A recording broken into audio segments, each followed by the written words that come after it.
Assalamualaikum warahmatullahi wabarakatuh.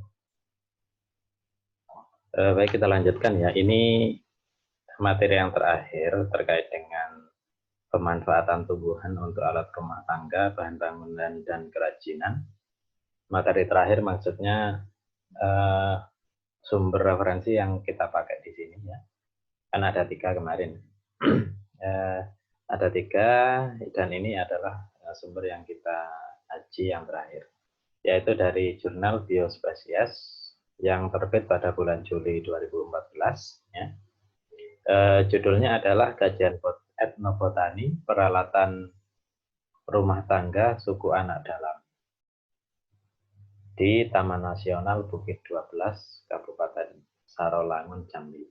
Sebelumnya kita sudah mempelajari kajian tersebut di daerah Jawa Tengah, kemudian di daerah Nusa Tenggara Barat, dan kali ini kita ke daerah Sumatera, tepatnya di daerah Jambi. Nah, ini ringkasannya, jurnal tersebut itu menjelaskan ya terkait dengan masyarakat suku anak dalam atau yang disingkat dengan SAD yang membuat peralatan rumah tangga ya.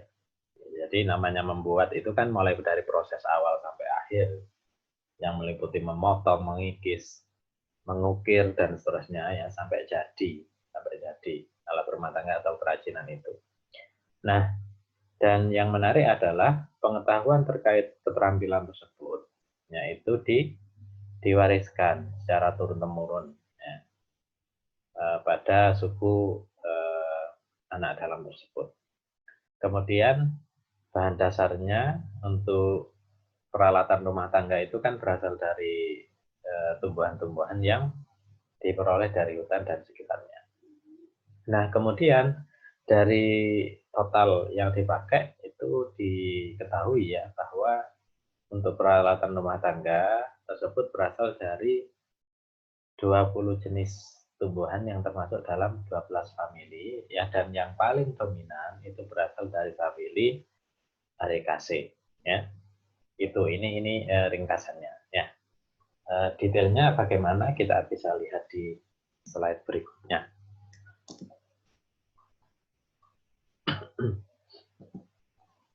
Nah, ini adalah lokasi dari lokasi penelitian ya yang dilaporkan dalam artikel tersebut. Jadi lokasinya itu di yang saya lingkari ini ya, yaitu di desa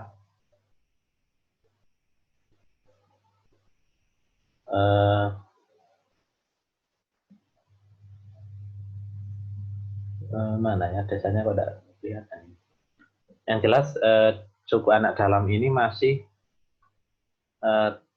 masuk di daerah kawasan Taman Nasional ya di sini.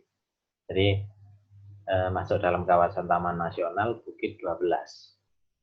Nah, karena masih masuk dalam kawasan Taman Nasional, maka metodenya dalam penggalian data atau pengumpulan data itu juga melibatkan staf-staf yang ada di sana ya.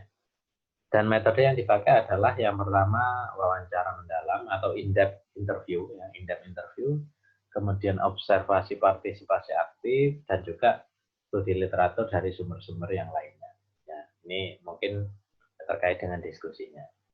Nah, yang dimaksud dengan wawancara mendalam di sini adalah bahwa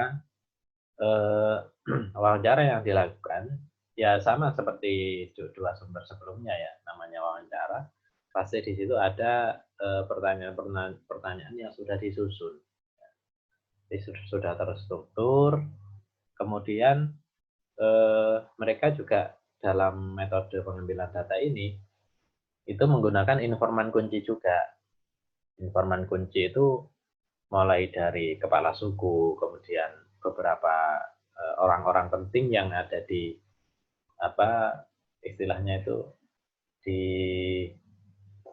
susunan adat ya, atau susunan orang-orang penting yang berada di suku anak dalam itu. kemudian pengrajin juga.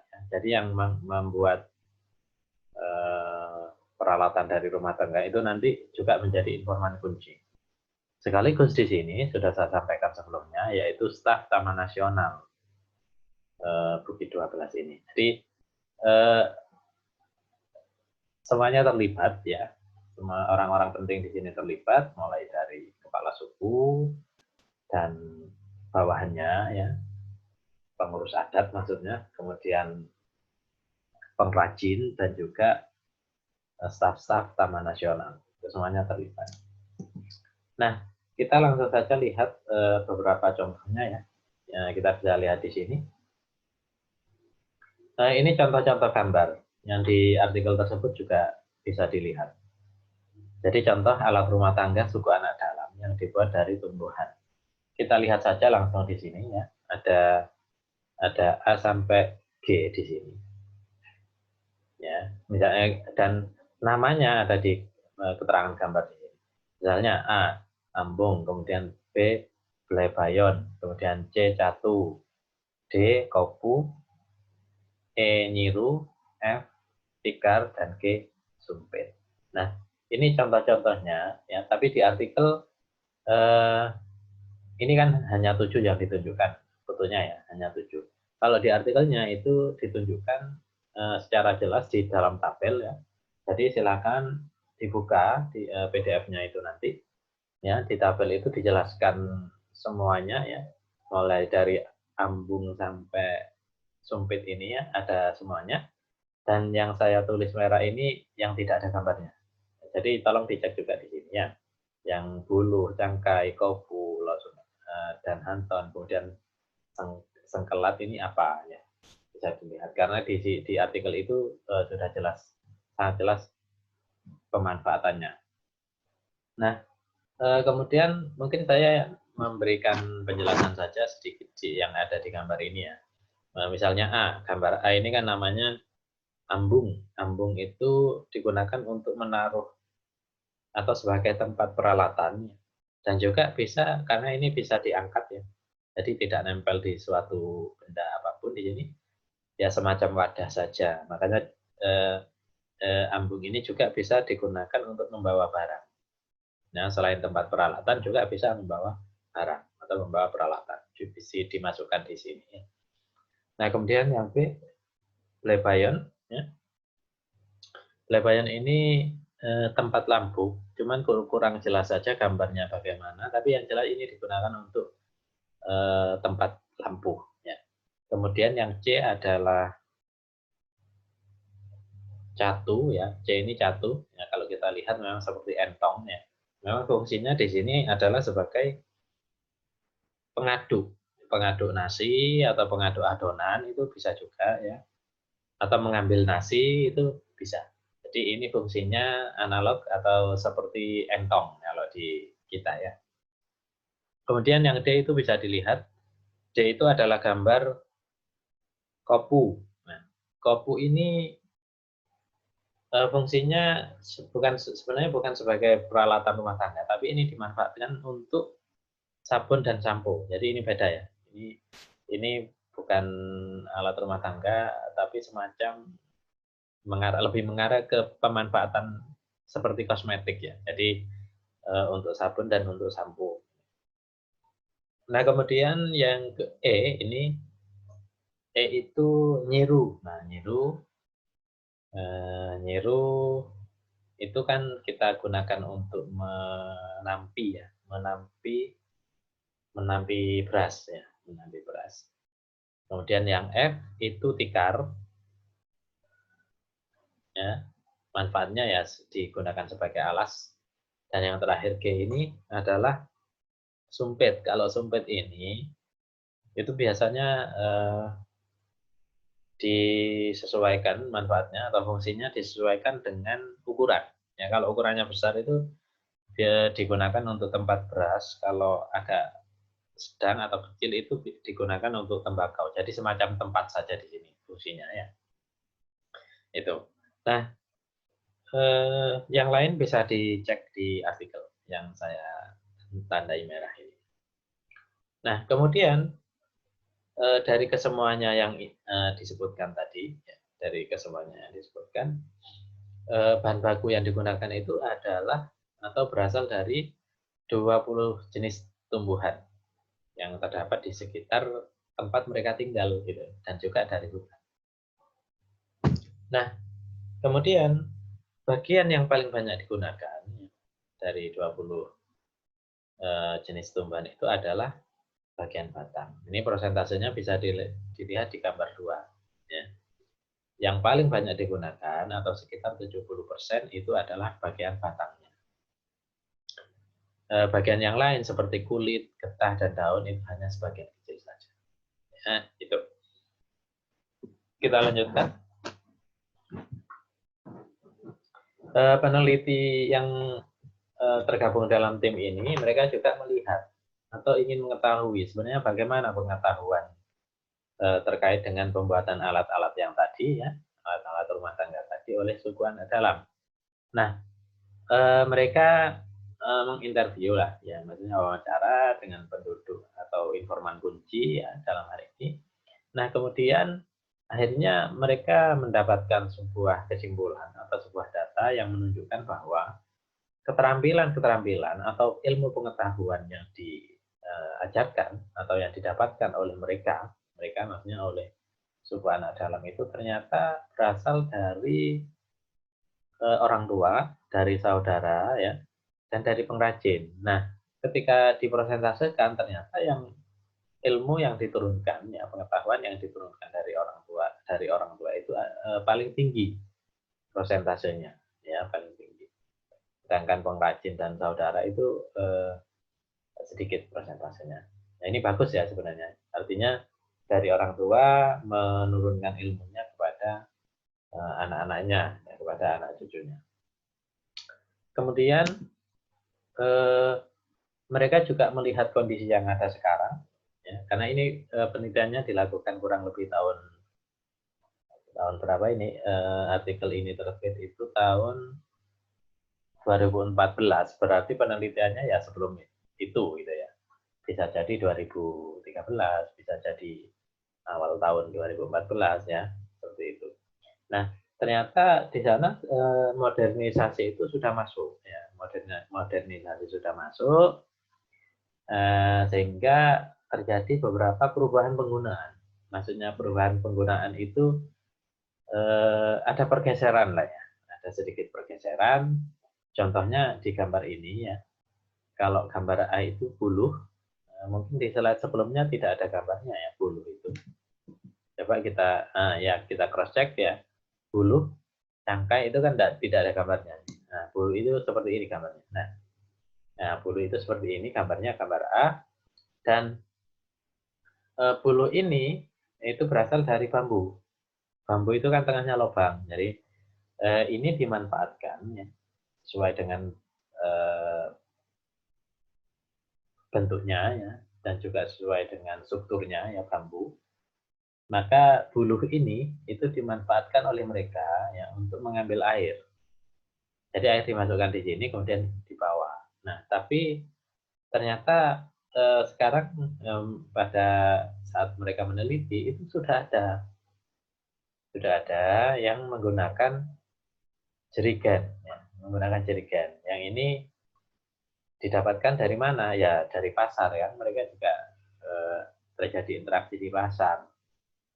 Dan di pasar apapun ada, apalagi jerigen. Jerigen ini kan sangat umum dimanfaatkan oleh hampir semua masyarakat, ya, di Indonesia ini.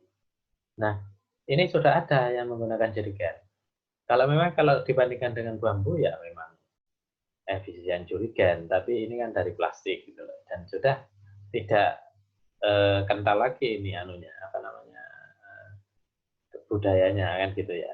Kalau ini kan alami dari kayu, dari bambu dalam hal ini gitu ya. Ini salah satu contoh, ya, bentuk-bentuk perubahan yang ada di sana. Jadi mereka beralih dari menggunakan buluh menjadi jerigen untuk mengambil air, dan juga mereka menggunakan catu mengganti dengan sendok atau centong. Kita lihat catu itu yang nomor C kalau tidak salah. Nah, ini kan catu itu yang ini. Tadi sudah saya jelaskan ini fungsinya ya. Dan sekarang mereka juga mulai beralih menggunakan menggunakan sendal atau centong. Nah, centong itu kan bisa dari plastik, bisa dari melanin dan seterusnya. Yang mungkin itu memang pada akhirnya memang jauh lebih awet gitu ya dibandingkan dengan eh, catu ini tadi. Nah, eh, mungkin itu masih ada enggak ya Mbak berikutnya? Sudah tidak ada. Jadi itu yang bisa saya sampaikan. Tolong nanti ini memang tidak detail ya. Maksud saya detailnya tentu saja nanti ada di artikel masing-masing tadi. Ya, kita kan sudah membahas banyak artikel di sini, mulai dari artikel yang terbit di jurnal Bioma ya, kemudian artikel yang